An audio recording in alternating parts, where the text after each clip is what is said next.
নির্বাচনগুলোতে কে কোন দল করেন, কে কোন সংগঠন করেন, কে কোন মার্কা করেন সেটা বড় কথা নয়। মনে হচ্ছে যেন আগামীকাল ঈদের দিন।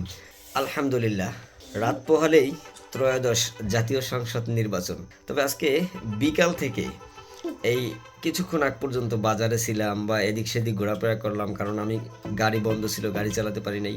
আজকে নিজেকে নিজে ছুটি দিয়ে ঘোরাফেরা করেছি। সব মিলিয়ে আমার কাছে মনে হলো এমন একটা আনন্দমুখর পরিবেশে লোকজন চলাচল করতেছে, কথা বলতেছে, হাসি তামাশা করতেছে, মনে হচ্ছে যেন আগামীকাল ঈদের দিন।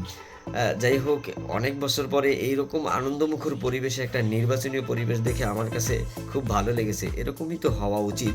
নির্বাচনগুলোতে কে কোন দল করেন, কে কোন সংগঠন করেন, কে কোন মার্কা করেন সেটা বড় কথা নয়।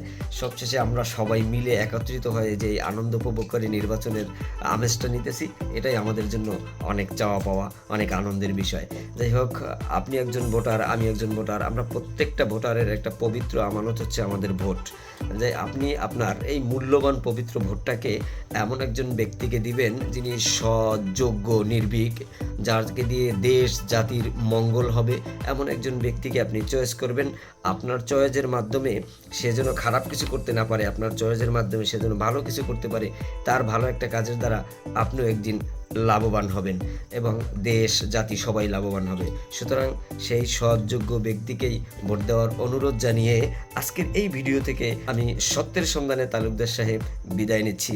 আপনাদের সাথে হয়তো আগামীকালকের ভোট সংক্রান্ত কোনো বিষয় নিয়ে আবারও ভিডিওতে দেখা হবে, এবং যদি ব্যস্ত থাকি তাইলে তো আর দেখা হবে না, তাহলে দেখা হবে বিজয়ের উল্লাসে। সেই পর্যন্ত সবাই সুস্থ এবং সুন্দর থাকবেন, ভালো থাকবেন, এই কামনা আজকের মতো বিদায় নিচ্ছি। আসসালামু আলাইকুম ওয়া রাহমাতুল্লাহি তাআলা।